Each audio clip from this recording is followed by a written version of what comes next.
દેવ ઉઠી એકાદશીના દિવસે તુલસીને અડીને આ એક નાનકડો શબ્દ બોલી દેજો. તમારા ઘરમાં એટલા પૈસા આવશે કે સંભાળવા પણ મુશ્કેલ થશે. માં લક્ષ્મી અને દેવી અન્નપૂર્ણાના આશીર્વાદ એવા મળશે કે તમે ક્યારે સપનામાં પણ નહીં વિચાર્યું હોય.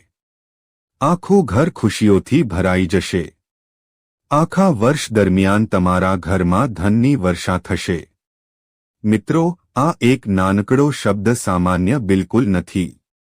જ્યારે તમે આ નાના શબ્દનો મહિમા જાણશો તો તેને સાંભળીને તમારા પણ હોશ ઉડી જશે. કારણ કે જુઓ, જે શબ્દ હું તમને બતાવવાનો છું તે શબ્દ તમને કોઈ પણ શાસ્ત્રમાં નહીં મળે. કારણ કે પ્રાચીન સમયમાં આ શબ્દ ફક્ત સાધુસંતો અને વિશિષ્ટ જ્ઞાનીઓને જ ખબર હતો. પરંતુ તે વિશિષ્ટ જ્ઞાનીઓએ આ શબ્દ ફક્ત પોતાના શિષ્યોને જ આપ્યો હતો. તો જો તમે આ શબ્દ સાંભળી રહ્યા છો તો સ્વયં માતા લક્ષ્મીએ જ તમને આ શબ્દ સાંભળવા માટે પસંદ કર્યા છે. જુઓ મિત્રો, દેવ ઉઠી એકાદશીને ખૂબ જ પવિત્ર માનવામાં આવે છે અને તેને વર્ષની સૌથી મોટી એકાદશી કહેવામાં આવે છે. અને આ દિવસ એટલો પવિત્ર હોય છે કે આ દિવસે જો આપણે તુલસી માતા પાસે કંઈ પણ માંગીએ તો તુલસી માતા અને લક્ષ્મી માતા આપવા માટે મજબૂર થઈ જાય છે. જી હા, આપણા શાસ્ત્રોમાં એવું પણ કહેવામાં આવ્યું છે કે દેવ ઉઠી એકાદશીના દિવસે જ માતા તુલસીના લગ્ન પણ થયા હતા. હવે જુઓ મિત્રો, તમે બધા જાણો છો કે વર્ષમાં 365 દિવસ હોય છે. પરંતુ આ દિવસોમાં કેટલાક દિવસો એવા હોય છે જે આખા વર્ષનું ભાગ્ય બદલી નાખે છે, આખા ઘરની તસવીર બદલી નાખે છે. મિત્રો, અને તેમાંથી જ એક દિવસ છે દેવ ઉઠી એકાદશી. એટલે કે નામ પરથી જ સ્પષ્ટ થાય છે. દેવ ઉઠી એટલે કે આ દિવસે ભગવાન વિષ્ણુ નિંદ્રામાંથી ઉઠે છે અને તેને દેવ ઉઠી એકાદશીનો દિવસ કહેવામાં આવે છે. આ તે જ પવિત્ર દિવસ હોય છે જ્યારે ભગવાન વિષ્ણુ સ્વયં 4 મહિનાની યોગ નિંદ્રા પછી ક્ષીરસાગરમાંથી જાગે છે. અને 4 મહિના સુધી, જ્યાં સુધી ભગવાન વિષ્ણુ સૂએ છે ત્યાં સુધી લગ્ન, માંગલિક કાર્ય, નવું કામ, નવો વેપાર બધું પૂરી રીતે રોકી દેવામાં આવે છે. પરંતુ દેવ ઉઠી એકાદશીનો સૂર્યોદય થતાં જ આખું બ્રહ્માંડ જાણે જીવંત થઈ ઉઠે છે. મંદિરોમાં ઘંટ વાગવા લાગે છે, તુલસીના છોડ પર દીવો પ્રગટે છે અને દરેક ઘરમાં એક દિવ્ય ઉર્જા પ્રવેશ કરે છે. હવે તમે એ જ વિચારી રહ્યા હશો કે દેવ ઉઠી એકાદશીના દિવસે તુલસીને અડીને બોલવાનો તે શબ્દ કયો છે. તો તે શબ્દ હું તમને બતાવીશ. જુઓ, હું તમારું ભલું કરવા આવ્યો છું. પરંતુ તે શબ્દ સાંભળતા પહેલા તમારે કેટલાક વિશેષ નિયમો અને કેટલીક વિશેષ સાવધાનીઓ પણ જાણવી પડશે. કારણ કે જુઓ, જો તમે સાવધાનીઓ, વિધિ અને નિયમ આ ત્રણેય વસ્તુઓને અણદેખી કે નજરઅંદાજ કરી તો તમને ફળ નહીં મળે. ઉલટું ફળ મળી શકે છે, જે છે તે પણ તમે ગુમાવી શકો છો. તેથી મિત્રો, જુઓ, હું તમને દરેક વસ્તુ વિસ્તારથી આ વિડીયોમાં બતાવીશ. તો સૌથી પહેલા તો તમે બધા આ વિડીયોને એક લાઇક કરી દો અને કમેન્ટ બોક્સમાં જય માં લક્ષ્મી, જય તુલસી માતા અને તમારા કુળદેવીનું નામ અવશ્ય લખજો. માતા લક્ષ્મી તમારી બધી મનોકામનાઓ પૂર્ણ કરશે. તો મિત્રો, એવું માનવામાં આવે છે કે જે ઘરમાં તુલસી હોય છે તે ઘરમાં માતા લક્ષ્મીનો વાસ જરૂર હોય છે, કારણ કે તુલસીને માતા લક્ષ્મીનું બીજું રૂપ માનવામાં આવ્યું છે. અને જે ઘરમાં તુલસી લીલીછમ રહે છે, ખીલેલી રહે છે, તો એવું માનવામાં આવે છે કે તે ઘરથી માં લક્ષ્મી પ્રસન્ન છે. અને એવું પણ કહેવાય છે કે જો કોઈ ઘરમાં તુલસી વારંવાર સુકાઈ જાય છે, તુલસી ફળતી નથી, તો તેનો સીધો અર્થ છે કે માતા લક્ષ્મી તમારાથી નારાજ છે અને તમારા ઘરમાં કોઈક એવી નકારાત્મક શક્તિઓ છે જે માતા લક્ષ્મીને તમારા ઘરમાં પ્રવેશ કરવાથી રોકી રહી છે. હવે જુઓ મિત્રો, દેવ ઉઠી એકાદશી આ તે જ સમય છે જ્યારે કિસ્મત પણ પલટાઈ જાય છે અને કિસ્મતની દિશા પણ બદલાઈ જાય છે. સાથે જ જો તમારા જીવનમાં ખૂબ જ દુઃખ છે, ખૂબ જ તકલીફ છે, ખૂબ જ કષ્ટ છે, દર વખતે તમે કર્જના બોજ નીચે દબાયેલા રહો છો. તમારા ઘરમાં પૈસા આવે છે પરંતુ ટકતા નથી. જેટલી મહેનત કરો છો તેટલું ફળ તમને નથી મળી શકતું. તો મિત્રો, આ તે જ વિડિયો છે જેની તમે બધા લાંબા સમયથી આતુરતાથી રાહ જોઈ રહ્યા હતા. તો તમારી રાહ હવે પૂરી થઈ ચૂકી છે. જુઓ, આ વખતે દેવ ઉઠી એકાદશી પર 72 વર્ષો પછી એવો શુભ યોગ બની રહ્યો છે જેને જો તમે ઓળખી લીધો અને તુલસીને અડીને તે એક મંત્ર બોલી દીધો તો પછી જિંદગીમાં ક્યારેય પાછળ વળીને જોવાની જરૂર નહીં પડે. હા મિત્રો, તમારા બધાને હું જણાવી દઉં કે દેવ ઉઠી એકાદશીના દિવસે લોકો વ્રત કરે છે, પૂજાપાઠ કરે છે, નામજપ કરે છે, તુલસી માતાની આખો દિવસ સેવા કરે છે.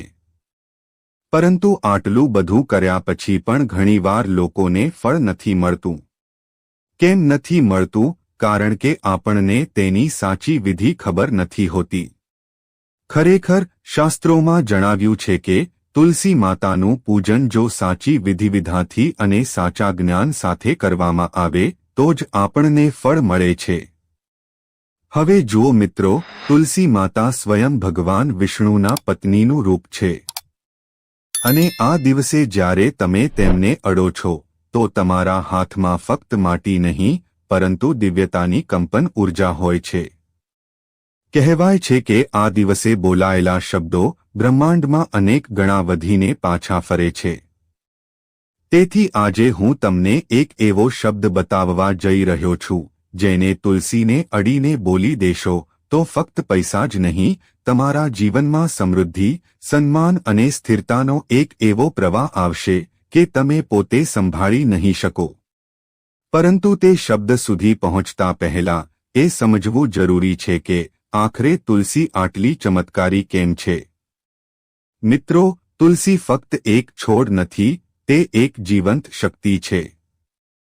તેના દરેક પાંદડામાં ઓજ છે, દરેક શાખામાં પ્રાણ છે. અને જ્યારે સવારે સૂરજનું પહેલું કિરણ તુલસીના પાંદડાઓ પર પડે છે તો તેમાંથી નીકળતો ઓક્સિજન ફક્ત શરીર નહીં પરંતુ આત્માને પણ શુદ્ધ કરે છે. અને એ જ કારણ છે કે તુલસીના છોડની પાસે બેસવા માત્રથી માણસના માનસિક ભય, તણાવ, દરિદ્રતા દૂર થઈ જાય છે. દેવ ઉઠી એકાદશીની સવારે જ્યારે તુલસીની આગળ દીવો પ્રગટાવવામાં આવે છે તો તે દીવો ફક્ત એક પ્રતીક નહીં પરંતુ પ્રકાશ અને ભાગ્યની શરૂઆત હોય છે. આ દિવસે જ્યારે તમે તુલસી માતાને સ્પર્શ કરો છો તો તે તમારી અંદરની નકારાત્મકતાને ખેંચી લે છે. જેમ કે તમારા મનમાં કોઈ અજાણ્યો ભય છે, તમને કોઈક વાત વારંવાર સતાવી રહી છે, તમારા જીવનમાં ગરીબી છે, કંગાળી છે, કરજ તમને પરેશાન કરી રહ્યું છે, તો આ પ્રકારની ઊર્જાને તે છીનવી લે છે અને તેના બદલે તમને અપાર સૌભાગ્યતા આપે છે. પરંતુ અહીં એક રહસ્ય છુપાયેલું છે, તેને ધ્યાનથી સાંભળજો મિત્રો.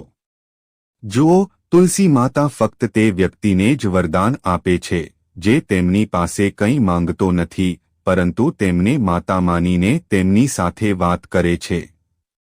આ દિવસે તુલસીની આગળ બેસીને જે વ્યક્તિ સાચા મનથી કહી દે છે કે માં, આજે હું ખાલી હાથે આવ્યો છું પરંતુ આશીર્વાદથી મારું ઘર ભરી દે, તો તેનું ઘર ફક્ત પૈસાથી જ નહીં પરંતુ સુખ, શાંતિ, સમૃદ્ધિથી પણ ભરાઈ જાય છે. મિત્રો, પુરાણોમાં લખ્યું છે કે દેવ ઉઠી એકાદશીના દિવસે જ્યારે ભગવાન વિષ્ણુ જાગે છે તો તે પોતાની નજર તે જ ઘર પર નાખે છે જ્યાં તુલસીની આગળ દીવો બળી રહ્યો હોય છે. અને જ્યાં તેમની નજર જાય છે ત્યાંથી અભાવ દૂર થઈ જાય છે. તો આ દિવસ એક એવી ચાવીની જેમ છે જેનાથી ભાગ્યનું તાળું ખુલે છે. પરંતુ આ તાળું ફક્ત તે શબ્દથી ખુલે છે જેના વિશે ખૂબ ઓછા લોકોને ખબર છે. તુલસીને અડીને જે શબ્દો બોલાય છે તેમાંથી એક શબ્દ એવો છે જે ન ફક્ત તમારી આર્થિક સ્થિતિને બદલે છે પરંતુ તમારા કર્મોને પણ શુદ્ધ કરી દે છે. અને જુઓ મિત્રો, જો તમારા કર્મ શુદ્ધ રહેશે, જો તમારું દિલ શુદ્ધ રહેશે, તમારી વાણી શુદ્ધ રહેશે, તો સાક્ષાત માં લક્ષ્મી તમારા ઘરમાં જરૂર આવશે. જુઓ, આ શબ્દ કોઈ સામાન્ય મંત્ર નથી. આ શબ્દ સ્વયંમાં લક્ષ્મીનો ગુપ્ત આશીર્વાદ છે અને સ્વયંમાં લક્ષ્મીએ પોતાના ભક્તોને બતાવ્યો છે. હવે આપણા શાસ્ત્રોમાં તો અહીં સુધી જણાવ્યું છે કે આ શબ્દ ફક્ત તેમને જ પ્રાપ્ત થાય છે જેના ભાગ્યમાં પરિવર્તન લખેલું હોય છે. પરંતુ જે આ શબ્દને સાંભળીને તુલસીને સ્પર્શ કરે છે તેના જીવનમાં તે જ પરિવર્તન તરત જ થવા લાગે છે. હવે વિચારો, જો એકાદશીના દિવસે તમે તુલસી માતાની સામે દીવો પ્રગટાવો, તેમના પાંદડાઓ પર જળ ચઢાવો અને તે સમયે એક એવો શબ્દ બોલી દો જે સ્વયં બ્રહ્માની તરંગોને હલાવી દે, તો શું થઈ શકે છે? તે ક્ષણે જ્યારે ભગવાન વિષ્ણુ અને માં લક્ષ્મી એકસાથે જાગી રહ્યા હોય અને તમે તે ઊર્જાને પોતાના શબ્દોમાં બાંધી લો, તો તે સીધું બ્રહ્માંડની ચેતનામાં નોંધાઈ જાય છે. અને પછી તે શબ્દ તમારા જીવનમાં વારંવાર ધન, સૌભાગ્ય અને તકોના રૂપમાં પાછો ફરે છે. જુઓ, માતા લક્ષ્મીને પ્રસન્ન કરવી ખૂબ સહેલી છે. આજના સમયમાં જો તમે તુલસી માતાની સેવા કરી લીધી, તુલસી માતાનું ધ્યાન રાખી લીધું, તો સાક્ષાત માં લક્ષ્મીનો આશીર્વાદ તમને મળી જશે. લોકો કહે છે, મહેનત કરો, કર્મ કરો, પરંતુ સચ્ચાઈ એ જ છે કે કર્મ ત્યારે જ ફળ આપે છે જ્યારે તે સાચા સમય અને સાચી ભાવનાથી કરવામાં આવે. દેવ ઉઠી એકાદશી તે સમય છે જ્યારે કર્મ અને ભાગ્ય બંને એકસાથે ઊભા હોય છે. તેથી કહેવાયું છે કે આ દિવસનો સંકલ્પ 1000 જન્મોના પુણ્ય બરાબર હોય છે. પરંતુ ધ્યાન રાખો મિત્રો, આ દિવસે ફક્ત બોલવાથી કંઈ નથી થતું. ભાવનાનું, આત્માનું, શરીરનું અને મનનું શુદ્ધ હોવું જરૂરી છે. તુલસી માતાને અડતી વખતે તમારા મનમાં લોભ ન આવવો જોઈએ, લાલચ ન આવવી જોઈએ, ફક્ત અને ફક્ત ભક્તિ હોવી જોઈએ. જો તમે વિચારો કે હું ફક્ત પૈસા જ ઈચ્છું છું, તો તુલસી માતા તમને પૈસા નહીં આપે. પરંતુ જો તમે વિચારો કે હું પોતાની માતાના ચરણોમાં બેસીને પોતાની કિસ્મત સોંપી રહ્યો છું, તો તે જ તુલસી તમારા ઘરમાં લક્ષ્મી બનીને પ્રવેશ કરશે. આ દિવસે જે શબ્દો બોલાય છે તે ફક્ત વાણી નહીં, તે કંપન છે. અને આ કંપન તમારા જીવનની દિશા નક્કી કરે છે. દરેક માણસના જીવનમાં એક ક્ષણ એવી આવે છે જ્યારે બ્રહ્માંડ તેને પૂછે છે, તું શું ઈચ્છે છે? અને જો તે ક્ષણે સાચો ઉત્તર આપી દો, તો આખું બ્રહ્માંડ તમારા પક્ષમાં કામ કરવા લાગે છે. તો દેવ ઉઠી એકાદશી પણ તે જ ક્ષણ છે. અને હવે લગભગ આ યાત્રાના અડધા પડાવ પર જ્યારે તમારા મનમાં આ જિજ્ઞાસા વધી રહી છે કે આખરે તે શબ્દ કયો છે જે તુલસીને અડીને બોલી દેવા માત્રથી ધનની વર્ષા કરાવી દેતો હતો, તો સાંભળો, આ શબ્દ કોઈ ગ્રંથમાં નથી લખાયો. આ અનુભવમાંથી જન્મેલો શબ્દ છે. આ શબ્દ ત્યારે જન્મ્યો જ્યારે એક વૃદ્ધ સાધુએ પોતાના અંતિમ સમયમાં એક બ્રાહ્મણના કાનમાં કહ્યું હતું. જેને આ શબ્દ સમજમાં આવી ગયો, તેના ઘરમાં ક્યારેય દરિદ્રતા નહીં ટકે. અને તે જ શબ્દ હું આજે તમને આપવા જઈ રહ્યો છું. ધ્યાનથી સાંભળજો, આ કોઈ તાંત્રિક મંત્ર નથી, આ કોઈ તાંત્રિક ક્રિયા નથી. આ ઊર્જાનું આહ્વાન છે, તે માં લક્ષ્મીને પોતાના ઘરમાં સ્થાયી કરવાનું એક નાનકડું ક્રમ છે. જ્યારે દેવ ઉઠી એકાદશીની સવારે તુલસીના છોડની સામે ઊભા રહીને તમે તેને સ્પર્શ કરો અને કહો, પ્રગટ હો પ્રભુ પ્રેરણા, તો આ શબ્દ સીધો બ્રહ્માંડના હૃદય સુધી પહોંચે છે. પ્રગટ હોનો અર્થ છે જે અત્યાર સુધી છુપાયેલું હતું તે હવે દેખાય, અને પ્રભુ પ્રેરણાનો અર્થ છે તે દેવ ઊર્જા જે ભગવાનના મનમાંથી ઉઠીને તમારા મનમાં પ્રવેશ કરે. જ્યારે તમે તુલસીને અડીને આ કહો છો કે પ્રગટ હો પ્રભુ પ્રેરણા, તો તમે ફક્ત શબ્દ નથી બોલી રહ્યા, તમે બ્રહ્માંડને આદેશ આપી રહ્યા હોવ છો કે હવે મારી કિસ્મત પ્રગટ થાઓ, મારા ધનના રસ્તા પ્રગટ થાઓ, મારા સૌભાગ્યના દ્વાર ખુલે. આ શબ્દ બોલ્યા પછી જે કંપન તમારી અંદર ઉઠે છે તે તુલસીના પાંદડાઓમાંથી થઈને ઉપરની તરફ જાય છે અને બસ ત્યાંથી જ શરૂ થાય છે પરિવર્તનની પ્રક્રિયા, પરિવર્તનનો માર્ગ. તો આશા કરું છું કે તમને શબ્દ સારી રીતે સમજાઈ ગયો હશે. હવે જુઓ, ઘણા લોકોએ અનુભવ કર્યો છે કે આ શબ્દને તુલસીને અડીને બોલ્યા પછી થોડા દિવસોમાં જ તેમને અણધાર્યો ધનલાભ થયો, ખોવાયેલા પૈસા પાછા આવી ગયા, બંધ વેપાર ફરીથી ચાલવા લાગ્યો અને ઘરમાં એવી શાંતિ આવી જે વર્ષોથી ગાયબ હતી. તો આનું કારણ એ છે કે જ્યારે તમે આ શબ્દ બોલો છો અને તમારી અંદરની નકારાત્મકતા સ્વયં તુલસીના મૂળમાં ચાલી જાય છે, તો તેની જગ્યાએ સકારાત્મક ઊર્જા તમારા જીવનમાં ફેલાઈ જાય છે. આ શબ્દ તમારા કર્મોની દિશા બદલી દે છે. આ ફક્ત પૈસા નથી આપતો, આ તમને તે સ્તર પર લઈ જાય છે જ્યાં તમે સમૃદ્ધિને સંભાળવા લાયક બની જાઓ છો. મિત્રો, આ દિવસની શક્તિને સમજવી ખૂબ જરૂરી છે, કારણ કે આ દિવસ ખૂબ પવિત્ર હોવાની સાથે સાથે ખૂબ ચમત્કારી પણ છે. અને કહેવાય છે કે એકાદશી તો પવિત્ર હોય જ છે અને આપણા શાસ્ત્રોમાં અમાસથી પણ વધારે મહત્વ, પૂનમથી પણ વધારે મહત્વ એકાદશીનું બતાવવામાં આવ્યું છે. તો આ તે સમય હોય છે જ્યારે બ્રહ્માંડ સાંભળી રહ્યું હોય છે, જ્યારે પવન તમારા શબ્દોને લઈને ઉપર સુધી જઈ રહ્યા હોય છે. તેથી જો તમે આ દેવ ઉઠી એકાદશીને સાચા મનથી મનાવો છો, તુલસીની આગળ દીવો પ્રગટાવો છો અને તે ક્ષણે પૂરા વિશ્વાસ સાથે કહો છો, પ્રગટ હો પ્રભુ પ્રેરણા, તો તમે પોતાની અંદરની ચેતનાને બ્રહ્માંડની ચેતના સાથે જોડી દો છો. તે ક્ષણે તમારા જીવનની જૂની તકલીફો, નિષ્ફળતાઓ, આર્થિક બાધાઓ બધું ધીરે ધીરે મટવા લાગે છે. અને પછી થોડા જ સમયમાં તમે જોશો કે પૈસા ફક્ત આવતા નથી, ટકે પણ છે. કારણ કે આ શબ્દ ફક્ત બોલાવતો નથી, સંભાળતા પણ શીખવે છે. તો યાદ રાખો, લક્ષ્મી ફક્ત ત્યાં જ રહે છે જ્યાં સ્થિરતા, સ્વચ્છતા અને સત્યતા હોય છે. આ શબ્દનો પ્રભાવ ત્યારે જ થાય છે જ્યારે તમારું હૃદય નિર્મળ હોય.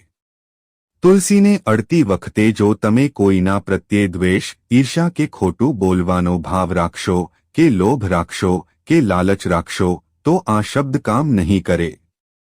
પરંતુ જો તમારું મન શાંત છે અને તમારી અંદર સાચા ભાવ છે, તો આ શબ્દ તમારા જીવનનો ટર્નિંગ પોઈન્ટ બની જશે. દેવ ઉઠી એકાદશીના અવસર પર જ્યારે સૃષ્ટિ જાગે છે, જ્યારે ભગવાન વિષ્ણુ સ્વયં લક્ષ્મીને લઈને પૃથ્વી તરફ દૃષ્ટિ નાખે છે, તો તે સમયે આ શબ્દ બોલી દો. તુલસીને અડીને આ શબ્દ બોલ્યા પછી એક દીવો પણ તમારે પ્રગટાવવાનો છે.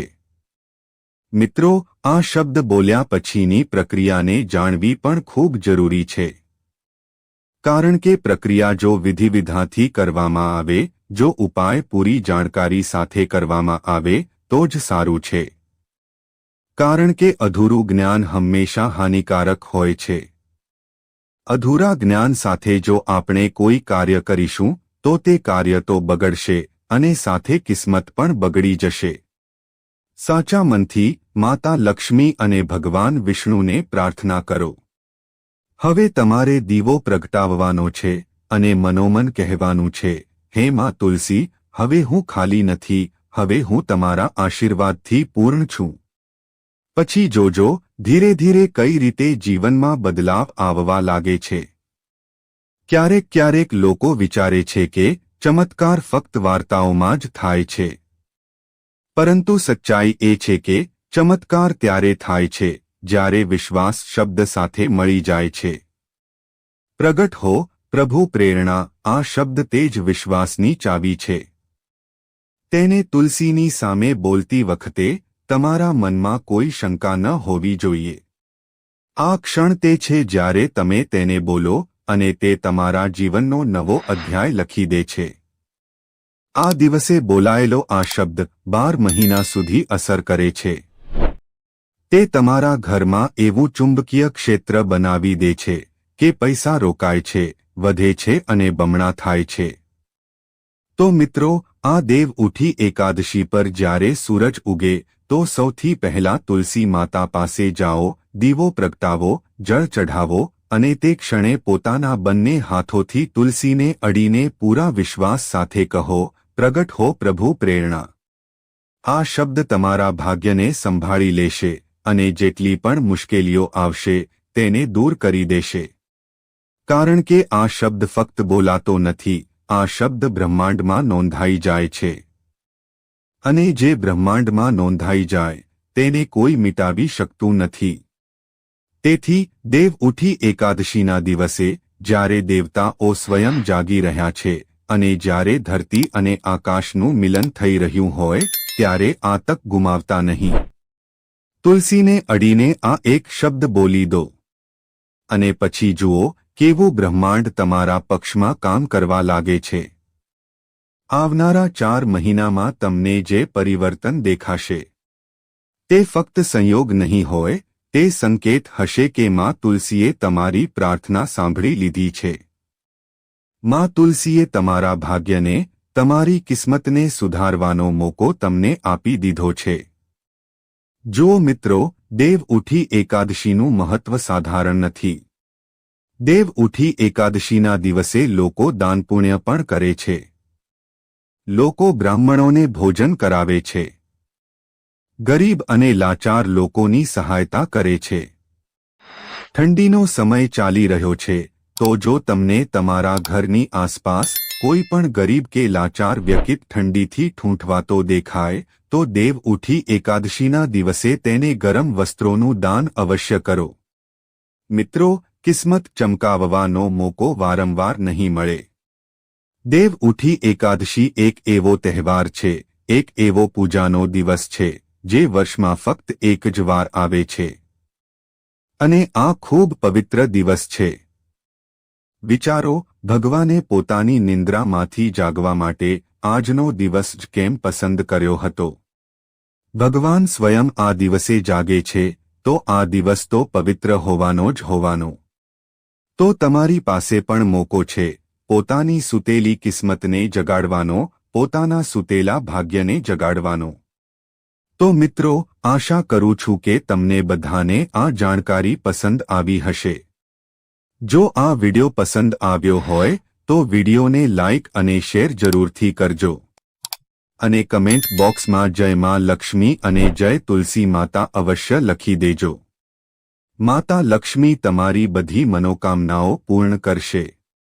સાથે આવા વિડિયોની માહિતી મેળવવા માટે અમારી ચેનલને સબસ્ક્રાઇબ અવશ્ય કરજો.